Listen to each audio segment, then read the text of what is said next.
Hoy vamos a hacer una pausa en nuestra serie de Francia, únicamente por hoy domingo, porque hoy Historia del Mundo le rinde un homenaje a los 20 años de la caída del muro de Berlín.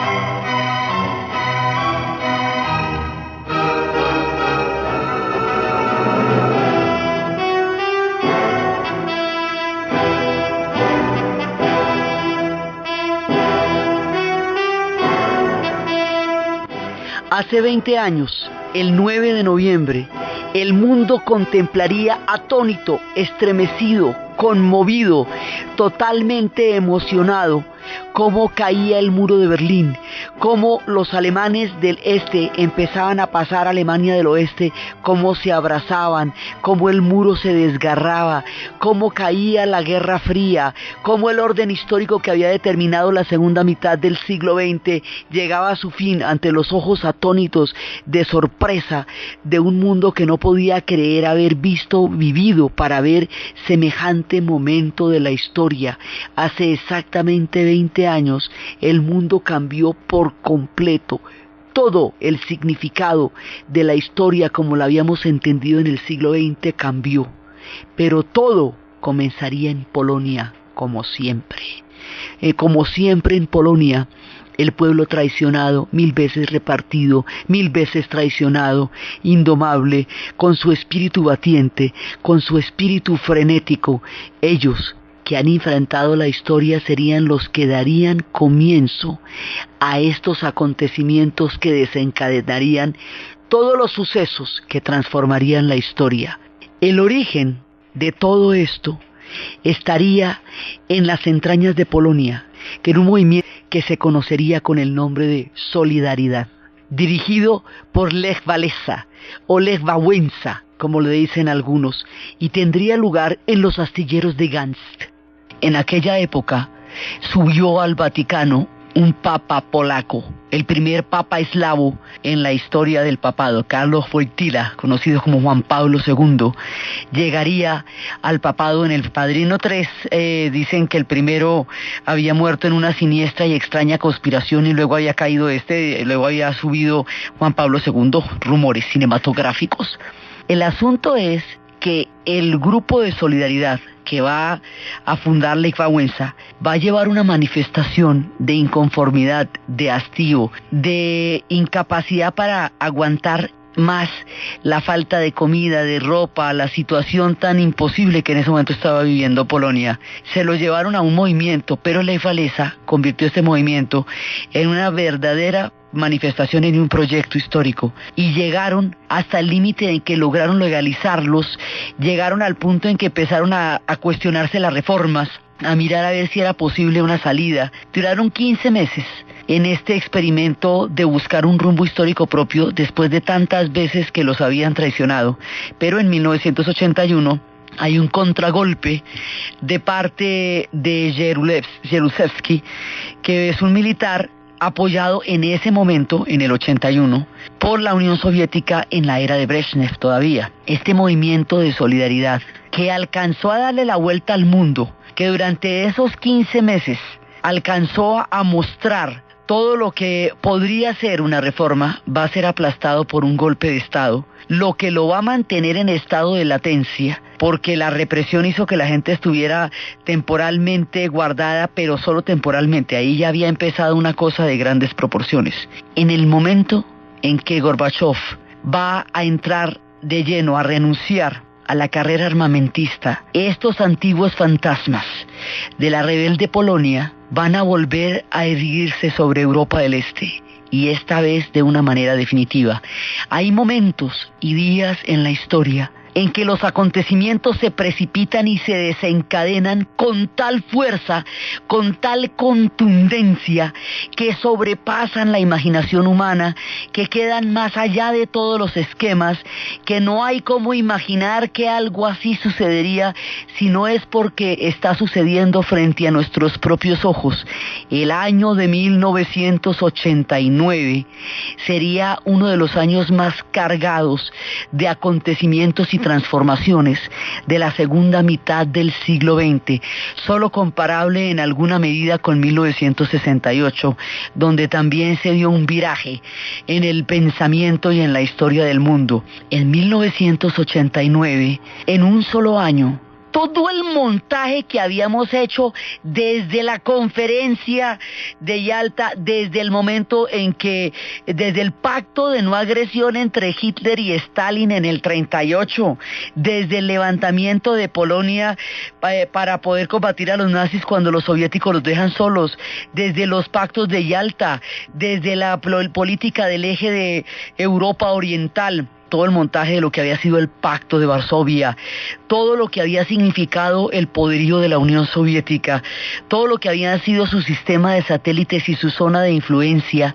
todo va a caer como un castillo de naipes en un solo año, de una manera tal que cuando termine el año el mundo ya nunca volvería a ser igual. Pasaría mucho tiempo para poder entender a cabalidad este desborde de acontecimientos, esta manera como la historia irrumpe en el año 89. Entonces, en ese momento, todo se va a venir abajo. Nuestra historia de la Guerra Fría empezó en Europa Oriental. La montamos desde Polonia y la montamos desde la manera como Stalin reclamó para sí los territorios de la Europa del Este, y como zona de influencia fue cambiando en cada uno de ellos los partidos gobernantes por partidos comunistas en un régimen de partido único que habrían de obedecer solamente a la Unión Soviética. Esto que había venido dándose de esa manera, allí donde empieza, allí terminará. Por donde empieza sus pasos, por allí terminarán. Todo el poderío va a terminar donde nuestra historia empezó, en Europa del Este. Entonces hay que prepararnos para el desbordamiento de las fuerzas de la historia, porque los acontecimientos que vamos a narrar aún despiertan el más impresionante asombro de solo imaginarse cómo todo eso sucedió. La clave empieza en Hungría. Si bien Polonia conquistó las bases históricas que harían posible la gran rebelión, si bien ella se anticipó bastante tiempo al momento en que esto tendría la posibilidad de ser, es Hungría la que va a dar la clave para que los acontecimientos se vayan a desatar como una reacción en cadena.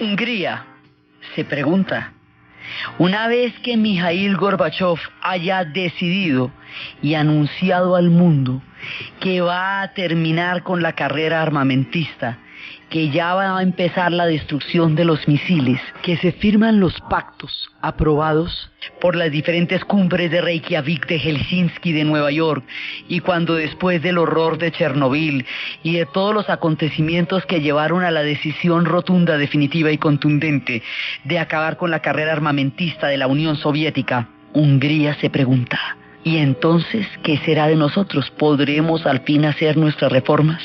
Hungría, lo mismo que todos los demás países de la Unión que están ligados a la Unión Soviética, los de Europa del Este, pues la misma crisis económica que va a afectar a la Unión Soviética, la misma incapacidad para manejar la economía, La misma situación de transformación y de evolución tecnológica que supuso el microchip, o sea, el computador, los computadores, la informática como sector punta de la tecnología, que haría que el tiempo de los altos hornos, de la de carbón y del acero, quedaran en el pasado, y todos aquellos que fueron potencia alrededor de este proyecto económico histórico ya no tuvieran cabida en las nuevas épocas.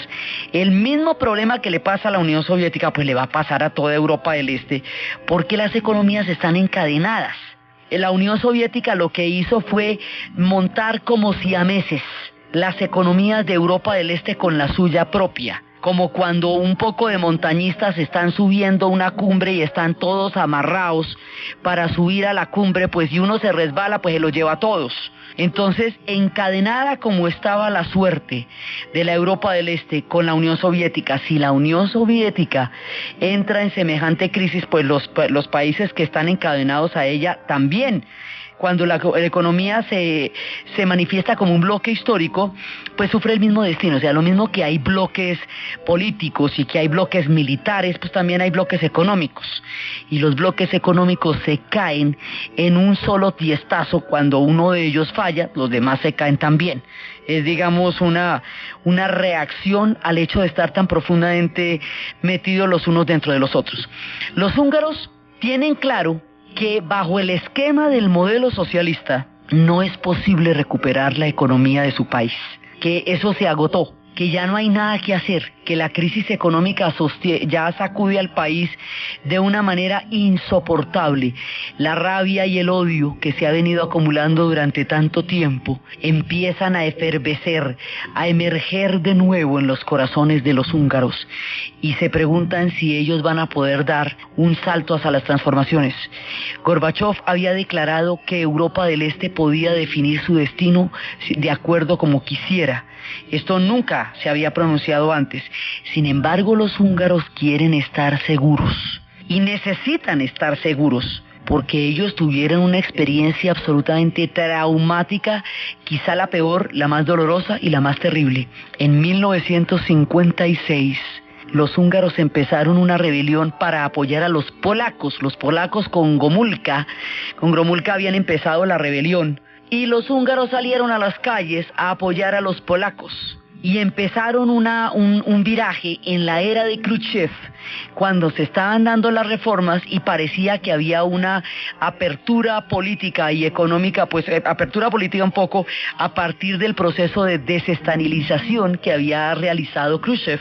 Ellos pensaban que había momento. Los húngaros salen a la calle. Van a pedir libertad de expresión, van a pedir libertad de movilización, van a pedir un modelo socialista como ellos quieren, inclusive van a llegar al punto de querer salirse del Pacto de Varsovia. Van a buscar una salida diferente en la historia. Los soviéticos en un momento ejercieron una represión, pero el ejército húngaro no los apoyó. Hubo una semana en la que se dio una posibilidad de transformaciones, en la que se dio un cambio en el gobierno y va a llegar al poder un gran reformador, un hombre que encarnó las transformaciones de la época llamado Imre Nagy. Imre Nagy va a llegar al poder y va a empezar el ciclo de cambios y de transformaciones que los húngaros están pidiendo. Los húngaros son un pueblo antiguo, son un pueblo que formó con Austria un imperio poderosísimo de toda la Europa central durante siglos. Los húngaros también tuvieron en su momento un intento de revolución muy importante paralela a la del 17 que no alcanzó a consolidarse. De hecho, no están pintados en ninguna pared. Cuando los húngaros salen a la calle para manifestarse y para pedir todas las reformas, y cuando estamos en pleno cambio y Imre Nagy está haciendo las reformas y todo eso, van a llegar 2.500 tanques del ejército soviético en 1956 y van a aplastar a la población civil en las calles de Budapest. Van a matar a toda la gente que se rebeló contra ellos de la manera más inclemente y terrible. Muchísima gente, se habla de más o menos 30.000 personas asesinadas en las calles de Budapest por los tanques en 1956. Se habla de muchachos de 14 y 16 años que fueron detenidos y que después de cumplir los 18 al otro día fueron ejecutados. Se habla de todos aquellos que fueron partícipes de esa rebelión, que pagaron con muchísimos años de cárcel aquellos que quedaron vivos para pagar la cárcel. Se habla de un error histórico, de una tragedia que marcó el corazón de los húngaros y que ahora, en este momento, cuando de nuevo la historia tocaba su puerta, tendrían que estar, por este mismo motivo, completamente seguros de que no fuera una salida en falso. Tendrían que poder prometer, más allá de toda duda, que su pueblo no volvería a conocer la sangre, la derrota, el odio y la injusticia que los había ensombrecido tanto en 1956. Todos los húngaros emigrantes que se encuentran en el mundo vienen del exilio del 56 y esto aún ardía en su memoria cuando se hizo la pregunta de si sería posible o no un cambio para ellos.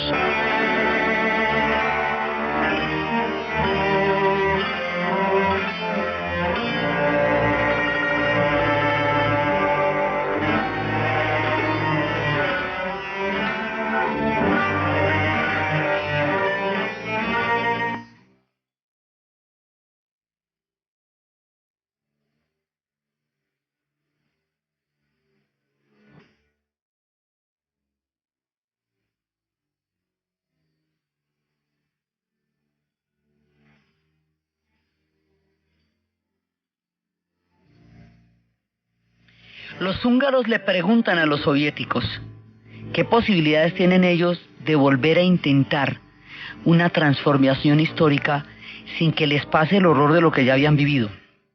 Gorbachov claramente le dice a los húngaros que sí se puede y que la Unión Soviética da vía libre a las transformaciones de la Europa del Este. Con su palabra en la mano, el primer ministro empieza las transformaciones y las transformaciones van a ocurrir a todo nivel. Van a empezar por elecciones. En las elecciones el Partido Comunista queda total y definitivamente derrotado. Van a empezar por una apertura económica. Van a empezar a cambiar esa sociedad de arriba abajo, pero van a empezar por una cosa de una importancia, de un simbolismo. Van a empezar por la rehabilitación de todas aquellas personas cuya reputación y cuyo nombre fue manchado por la infamia después de la rebelión del 56. En aquella época, durante mucho tiempo, en estos países se utilizaba a capricho de la política volver un héroe o un traidor a un personaje según las conveniencias ideológicas del momento. Por eso en Polonia Andrzej Wajda había hecho en su momento una película que se llamaba El hombre de mármol, que era un obrero que en un tiempo había sido ejemplar y luego lo habían castigado por alguna disidencia y habían roto todas sus estatuas.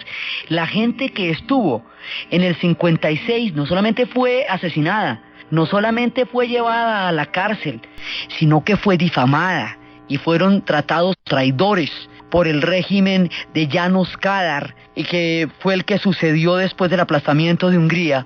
Y no solamente eso, sino que Imre Nagy se había asilado en una embajada en el momento en que sucedió la entrada de los tanques de la Unión Soviética, y mediante engaños, János Kádár, el traidor, 2 años después lo hizo salir de la embajada y lo ejecutó. Imre Nagy fue ejecutado. Entonces lo que va a hacer Mehmet, el primer ministro húngaro en ese momento, es de una importancia capital. Va a hacer un entierro simbólico a Imre Nagy. Van a comprar los ataúdes y van a desfilar por las calles de Budapest. Los ataúdes con el nombre de Imre Nagy, con el nombre de todos aquellos que habían sido purgados. Los nombres de las víctimas se leyeron en voz alta, una tras otra vez, para que la gente pudiera sentir en sus corazones el alivio de la reconciliación con un pasado que los había llenado de odio y de injusticia.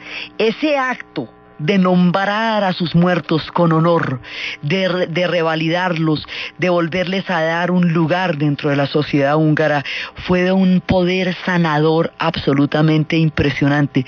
Primero hicieron esta limpia con el pasado, esta profunda sanación con el dolor. La gente se reunió alrededor de este acto, porque lo único que había era una placa anónima en un despeñadero donde habían sido enterrados en fosas comunes. Entonces ahora se les daba nombres, se les daba honor, se les daba el reconocimiento a todos los muertos del 56 y particularmente a Imre Nagy. Este acto de sanación tan conmovedor y tan profundo inició la posibilidad de que los húngaros se pudieran reconciliar con su pasado y empezaran a emprender las tareas de su presente. Después de este acto de sanación y de profunda reconciliación, hicieron otra cosa inclusive mucho más, pues, impresionante, no más impresionante, pero también de un contenido simbólico altísimo. Un día por la mañana se levantaron con unos alicates gigantescos, por orden del mismísimo Mehmet y de todo el nuevo gobierno, y empezaron a romper las alambradas que separaban a Hungría de Austria. Esto, literalmente, la cortina de hierro era una alambrada gigantesca que aislaba las fronteras de la Europa del Este. Este telón de acero que Churchill decía que estaba tan misterioso Stalin, y era tan misterioso todo lo que ocurría en la Europa del Este, que parecería que un telón de acero se estuviera cubriendo sobre ella, ocultándola de Occidente. Dicen que esa frase fue dicha antes, pero se le conoce a Churchill.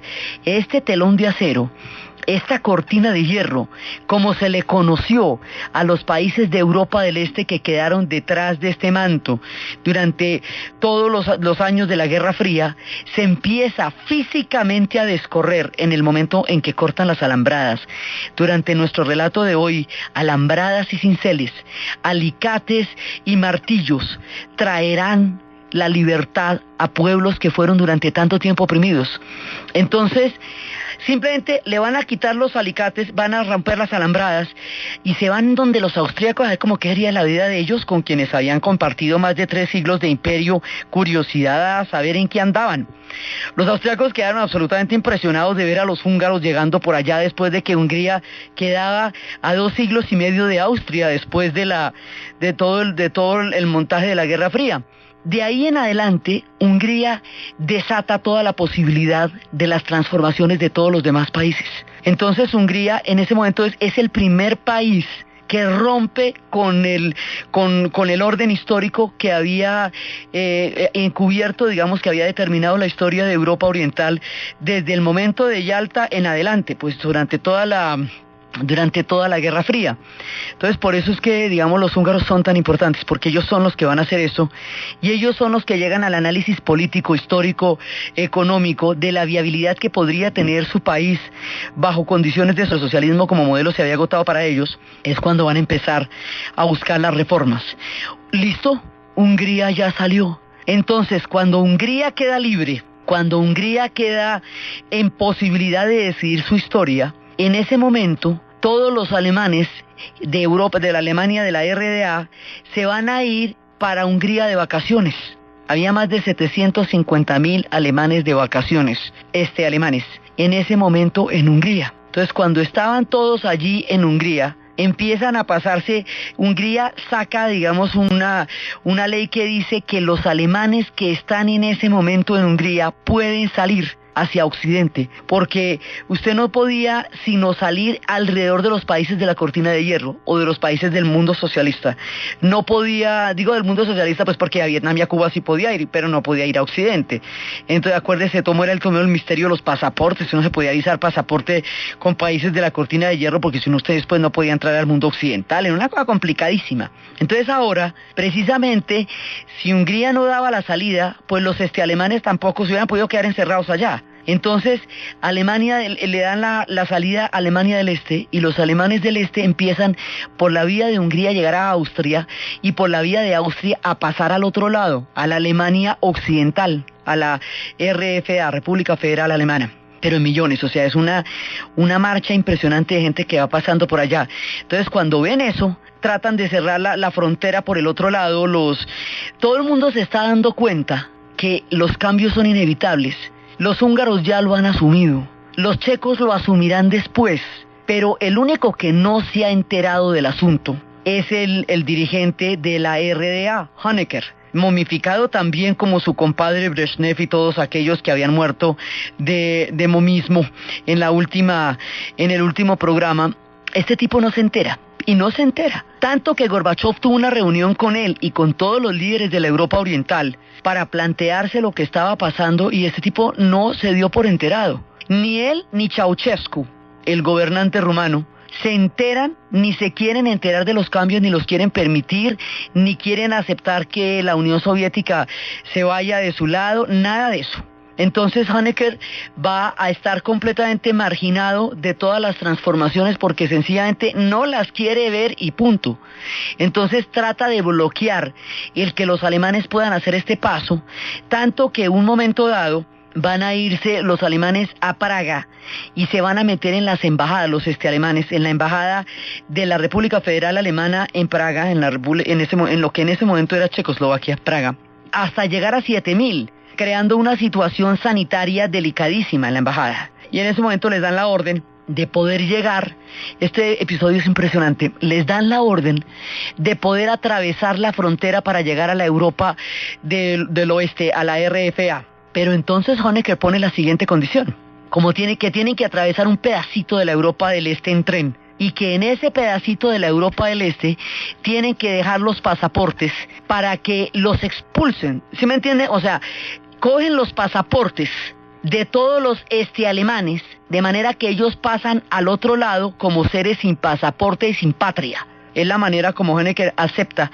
que ellos puedan pasar a la República Federal Alemana, en un pedacito que da la vuelta al tren que alcanza a atravesar el territorio de la RDA, de la República Democrática Alemana o Alemania del Este. Entonces ahí sucede que cuando están en ese momento, en ese pedacito, los BOPOS, la policía de frontera, la policía política y la policía más dura de la Guerra Fría, entra al tren a recoger los pasaportes de los alemanes según tenían órdenes, y los alemanes por primera vez desafían un poder que era miedoso para ellos, y entonces cuentan cómo era absolutamente reivindicador ver a los BOPOS tenerse que agachar en 4 patas porque toda la gente del tren arrojó los pasaportes al piso, botaba los pasaportes al piso. Entonces ellos tenían que agacharse y recogerlos del piso para podérselos llevar a Honecker como habían ordenado, y los alemanes los miraban a sus pies, como quien mira de frente al miedo, porque ya no le teme más. Este pedazo va a ser de un simbolismo fuertísimo, porque Alemania, la RDA, en ese momento tenía el régimen de represión interna más miedoso de toda la cortina de hierro, y tenía una policía política llamada la Stasi, que eran los servicios de inteligencia. Los servicios de inteligencia de la Stasi tenían un sistema de espionaje en que los amigos espiaban a los amigos. Pues eran 17 millones de personas en Alemania, y 5 millones estaban vinculados directa o indirectamente a la Stasi, pues era una sociedad con bastantísimos sapos, porque todo el mundo estaba de alguna u otra manera infiltrado, dando información. Los amigos con los amigos, los parientes entre sí. Esto va a generar cosas muy complicadas cuando estén en la hora de la verdad y se abran los archivos y cada uno enfrente lo que fue ese momento. Había cámaras para los disidentes y para los opositores pegadas a la ventana, captando cada una de sus palabras, de sus peleas, de su vida cotidiana, de su lavada de la loza, filmando todo lo que hacían cada persona que timbraba, cada persona que entraba. Esto era una cárcel, y en un momento dado los alemanes empezaron a sentirse que estaban cercados. Y cuando empieza la cosa en Hungría, entonces ellos empiezan a ver que en Hungría esto es posible. De alguna manera esto es posible. Entonces empiezan a buscar primero la salida por Hungría, a buscar la salida por donde sea, por Hungría, de ahí para Austria, para pasar al otro lado, porque a ellos lo que les interesa es a la otra Alemania. O sea, empieza la pulsión histórica por buscar esa otra Alemania de un pueblo que quedó roto después de la Segunda Guerra Mundial, como una molécula que vuelve a componerse, como una unidad que se busca de nuevo. Ellos quieren llegar a la otra Alemania, entonces están buscando la manera, ya sea a través de la embajada checa, ya sea a través de Hungría, pero hay que llegar al otro lado de alguna manera. Entonces empiezan todas las maniobras. Esto va a durar unos meses. Va a ser unos meses porque son sucesos que van a ocurrir simultáneamente. Mientras todo esto está pasando en Alemania, muchas cosas están pasando en todos los demás países. Están pasando en Checoslovaquia, están pasando en todos lados. Entonces nosotros lo vamos a contar, pero todo está pasando al mismo tiempo. Entonces los alemanes están en ese proceso que dura todos estos meses del 89, están intentando llegar al otro lado. Y finalmente van haciendo todas estas marchas. Entonces ya empiezan las manifestaciones abiertas. las manifestaciones directas contra el régimen de Honecker, y el tipo todavía no se da por enterado. Es peligrosísimo no entender las fuerzas de la historia, no entender su movimiento ni sus mareas, porque los barren. Entonces él no entiende, y va a haber una manifestación gigantesca en Leipzig, una manifestación descomunal, y en ese momento, cuando están en esa manifestación de Leipzig, los opositores llaman a los hospitales, y los hospitales tienen orden de redoblar las unidades de sangre. Llaman a los reservistas, se enteran que los reservistas están siendo convocados, que hay un acuartelamiento de primer grado para los reservistas. O sea, se está preparando una masacre de un tamaño. Es un tiempo de altísima tensión. Las cosas no se sabe qué rumbo van a tomar. Nadie sabe cómo van a reaccionar los actores históricos ante un desbordamiento del tamaño de lo que está pasando. Todo el mundo está en vilo, no se sabe qué va a pasar en ese momento. Las calles están llenas de tensión, la gente está saliendo más allá del miedo, y en el momento en que se podía desatar una matanza de proporciones incalculables sobre los alemanes orientales de Leipzig, pasa lo inesperado en el contexto de los acontecimientos que se están precipitando.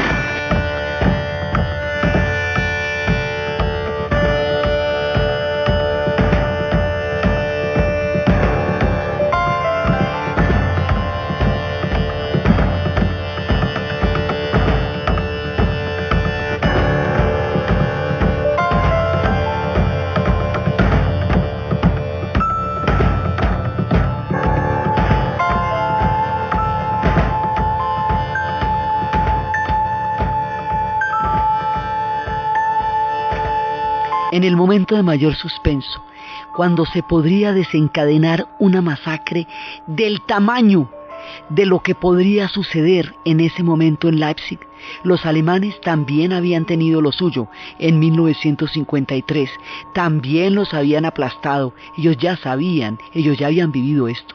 O sea que eso ya lo conocían. En ese momento, cuando las cosas están en su punto más álgido, el embajador de la Unión Soviética en la RDA recibe la orden directa de Gorbachov de retirar los tanques y los aviones.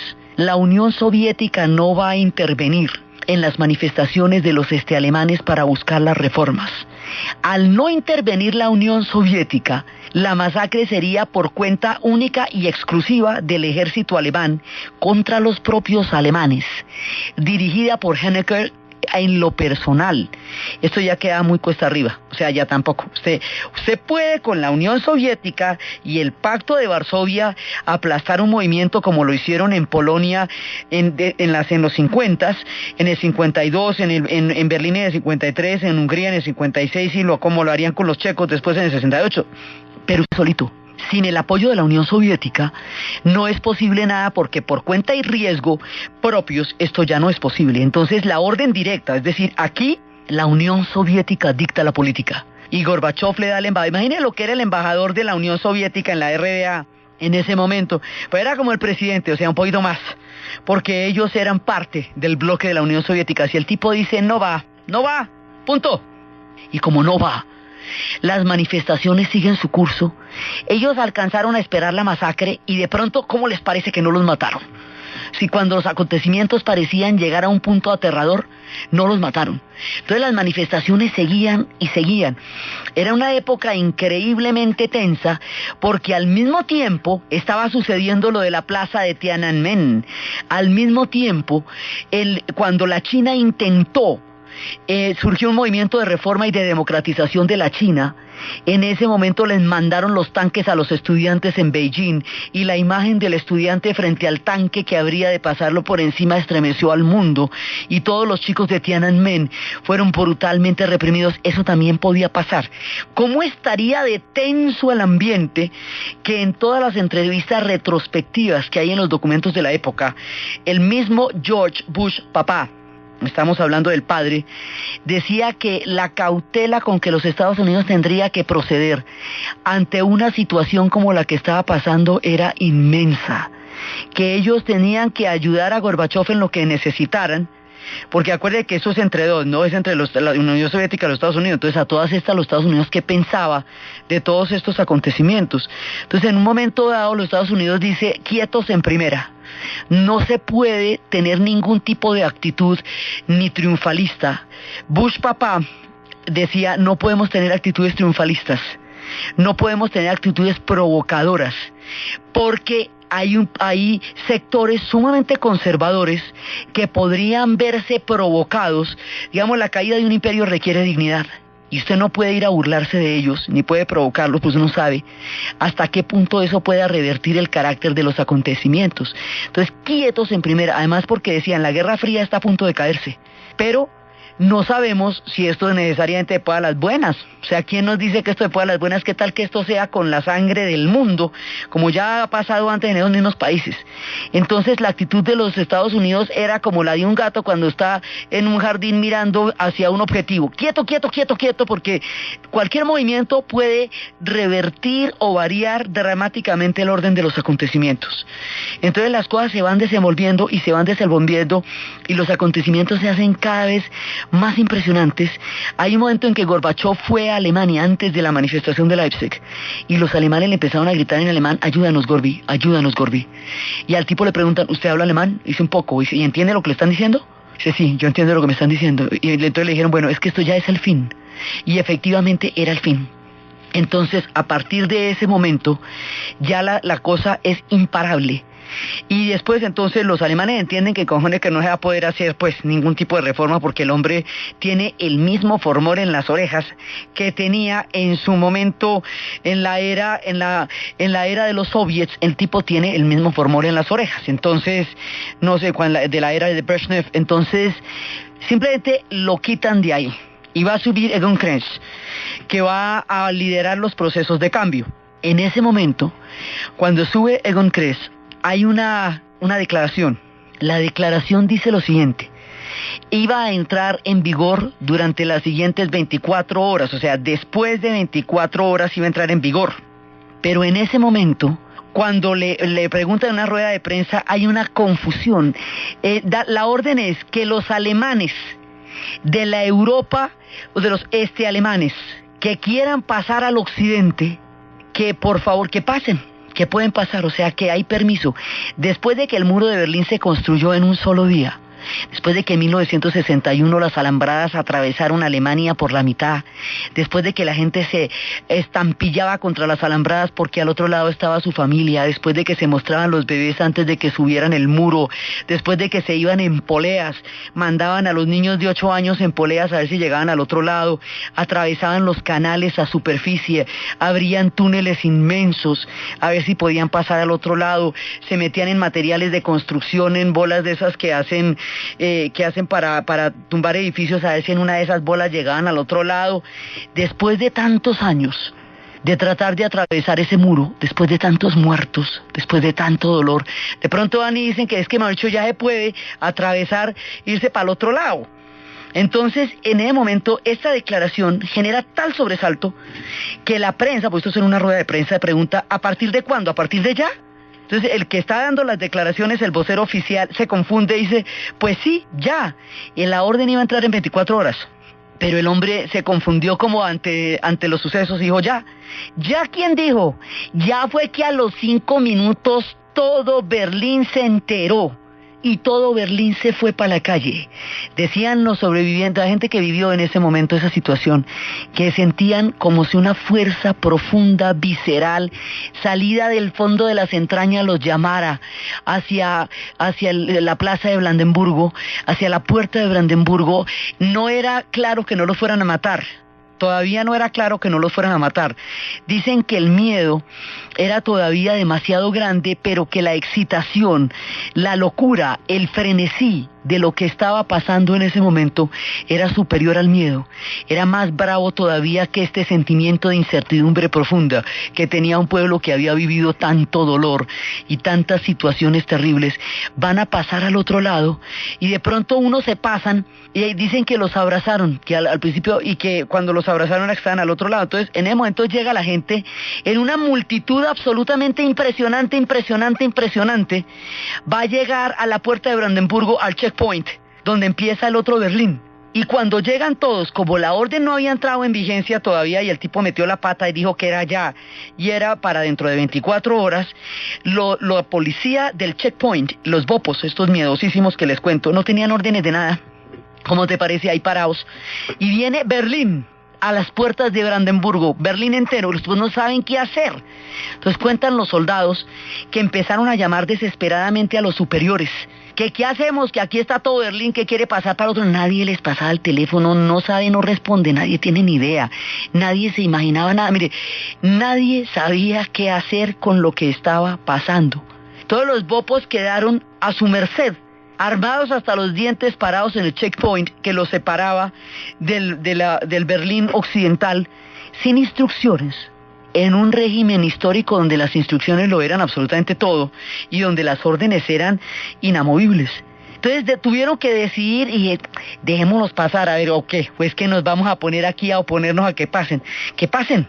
Y pasaron. Entonces empiezan a pasar y ahí es cuando dicen que de pronto sintieron que los abrazaban, que los estaban abrazando profundamente. Los abrazaron los alemanes de la Europa del oeste, los oeste alemanes, que al ver esto se fueron a abrazar al pueblo que habían tenido distante durante tantos años. Entonces en ese momento se produce una conmoción histórica grandísima, porque además hay un punto en que ya los alemanes del este pueden pasar al oeste, pero los alemanes del oeste aún no pueden pasar al este. O sea, ha caído, la Guerra Fría está cayendo desde el este, desde Moscú, desde Berlín este, pero todavía no ha caído para el otro lado. Entonces por eso es que los demás se suben al muro, esas imágenes de toda esta gente montada encima del muro, mirando para abajo a ver cómo eran estos alemanes, y todavía tenían 5 dedos y 2 patas y 2 ojos, porque la propaganda que se había hecho durante todos estos años de lado y lado era tan aterradora que eso ya no se imaginaban ni que fueran humanos. Pues a los del este se les había dicho que el capitalismo era la mayor corrupción y degradación del hombre, y a los otros se les había dicho que el comunismo era la vejación de toda libertad, y ni una cosa ni otra, pero todos tenían una propaganda absolutamente impresionante en la cabeza. Entonces no sabían si los otros todavía existían, sus parientes, su familia, y cuando empiezan a pasar, en ese momento, alguien decide que si los alemanes pueden ir al otro lado, y que si ya no existe una barrera que los separa, el muro no tiene sentido. Y cuando deciden que el muro no tiene sentido, un ciudadano común, el más simple, el más tranquilo, toma un cincel y con un cincel y un martillo empieza a desportillar el muro. Y al desportillar el muro empieza la caída del muro de Berlín. Así como unos alicates gigantes rompieron las alambradas que separaban a Hungría de Austria, un cincel empezará a tumbar el muro, y empieza la gente a tumbar el muro. Ya nada los contenía, desde las manifestaciones donde gritaban a la Stasi que se fuera, Stasi raus, hasta el momento en que pueden pasar al otro lado y no pasa nada. El muro ya no los puede contener. Cuando el muro ya no los puede contener, uno de los sucesos históricos más importantes de todo el siglo XX habrá tenido lugar frente a los ojos del mundo. Una de las cosas más trascendentales, la caída del muro de Berlín. Quienes estuvimos vivos en esta época podemos decir que eso es uno de los sucesos más importantes que hayamos podido presenciar en la vida, la caída del muro de Berlín. Entonces empiezan a tumbar el muro, empiezan a pasarse al otro lado, y en el momento en que empiezan a pasarse al otro lado, en ese instante los más lúcidos, los más visionarios, empiezan a cantar.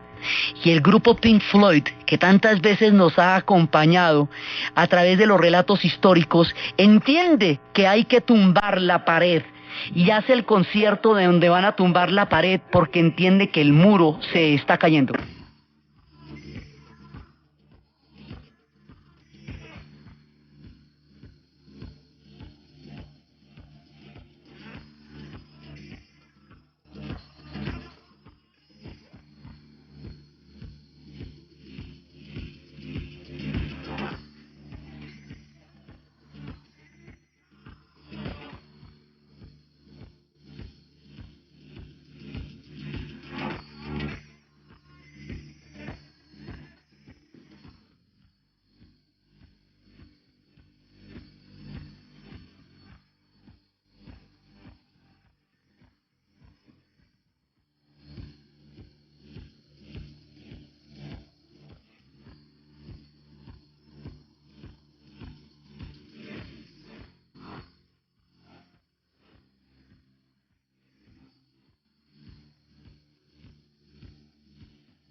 Los acontecimientos habían llegado a un punto límite. La gente se abrazaba en la Navidad de ese año y en el Año Nuevo de 1989, una multitud entera en la plaza de Brandenburgo brindaba con champaña y se abrazaban, tratando de mirar qué había sido de sus parientes que les habían quitado por medio de la construcción de un muro desde 1961. Había terminado en rigor la Guerra Fría, la cortina de hierro se había rasgado, los acontecimientos aún tendrían muchísimos más giros, muchos más. Alemania se reunificaría en cuestión de minutos. Para el año 90 ya estaría reunificada. Eso va a traer otro montonón de líos también, pero la reunificación va a ser importantísima para poder sacar adelante todo el proyecto de la Unión Europea, para reconfigurar el mapa de Europa, para transformar todos los acontecimientos, para terminar la Segunda Guerra Mundial ya cuando Alemania se reunifique, por un lado. Por el otro lado, lo suyo harán los checos, que también conocieron muchas historias, pero ellos lo harán de una manera cívica, de una manera preciosa, tan linda, que se llamará la Revolución de Terciopelo. Stvořil Bůh ratules, bych mohl věnce vázat. Děkuji za bolest, jež učí mne se tázat. Děkuji za nezdar, jenž naučí mne píly. Bych mohl přinést dar, byť nezbývalo síly. Otros no tendrán tanta suerte, ni tendrán tantas posibilidades. Los rumanos conocerán episodios terribles bajo la sangre de Ceausescu y la manera como reprimió a la gente en Timisoara. Los acontecimientos se van a seguir precipitando y esta marea va a llegar hasta las puertas mismas de la Unión Soviética, va a llegar hasta las repúblicas bálticas y va a llevar a un proceso que cuando le llegue a Gorbachev como un boomerang va a ser superior a su capacidad para manejar la caja de Pandora que en todo caso abrió, porque él no se imagina hasta dónde los acontecimientos lo van a sobrepasar. Esto se va a convertir en un reguero de pólvora que va a transformar la Europa tal como se conoció en ese momento. Y hay que saber también de qué huían. ¿Por qué todo el mundo salía desesperado? Huían de los totalitarismos que Orwell había descrito en 1934. Este mundo que sería narrado magistralmente después en una película llamada La vida de los otros, allí donde se veía cómo estos sistemas de espionaje atravesaban la intimidad, los pensamientos, los sentimientos, todo de la gente que vivió en esa época. De ahí huían de todo eso, huían de un mundo que no imaginaron que pudiera cambiar en su tiempo de vida, porque tenía un carácter eterno, inamovible. Parecería que las cosas serían así para siempre. La caída del muro de Berlín hizo que toda la interpretación que tuviéramos sobre el mundo hubiera que cambiar. Acabó con las ideologías, por lo menos como a partir del papel que habían jugado en el siglo XX. Hizo posible una Europa unida que de otra manera no hubiera conocido. El viejo sueño de Carlomagno, el viejo sueño de todas las historias que los europeos habían tratado de crear juntos fue posible porque cayó el muro de Berlín, hasta la caída del apartheid, todo, el nuevo mapa de Europa, todo lo que hasta ese entonces estaba bajo la bipolaridad y las coordenadas de la Guerra Fría, habría de transformarse y asistiríamos asombrados a un nuevo mundo tan cambiante, tan diferente, que nos hemos demorado aún hasta ahora en interpretarlo. Un mundo donde las religiones entrarían a formar un papel fundamental, un mundo donde otras fuerzas se verían desatadas, un mundo donde la economía tendría un protagonismo fundamental, un mundo totalmente distinto que es el que ha existido desde entonces hasta nuestro tiempo. Por eso, por la trascendencia historia de lo que pasó, por lo que aún nos falta por entender, por lo que aún nos falta por vivir, por esas historias de adiós a Lenin y por el carácter absolutamente fundamental que ha tenido la historia de Alemania y la primavera del Este y todo lo que significó la caída de la cortina de hierro, simbolizado en esas personas que estaban paradas viendo caer el muro de Berlín. Historia del Mundo ha hecho una pausa en su historia de la formación de Francia para dedicarnos hoy única y exclusivamente a esto, a los 20 años de la caída del muro de Berlín. Entonces, desde los acontecimientos que transforman el rumbo de la historia, desde las alambradas de los húngaros, cortadas por esos alicates que destruían así 48 años de aislamiento y volvían a unir a los húngaros con los austriacos, desde el civismo de los checos, desde el momento en que los alemanes se van desafiando el miedo, desafiando toda la historia hasta la puerta de Brandenburgo para pasar al otro lado y protagonizar desde ese momento una página central en el final de la historia del siglo XX, en la narración Diana Uribe, en la producción Jessy Rodríguez, y para ustedes, feliz fin de semana. Než zavřel bránu, oděl se do oceli a zhasil svíci. Bylo už k ránu, políbil na posteli svou ženu spící. Spala jak bílá, jen vlasy halilie, jak zlatá žíla, jak je travka z lílie, něžná a bílá, jak rosa na lílie,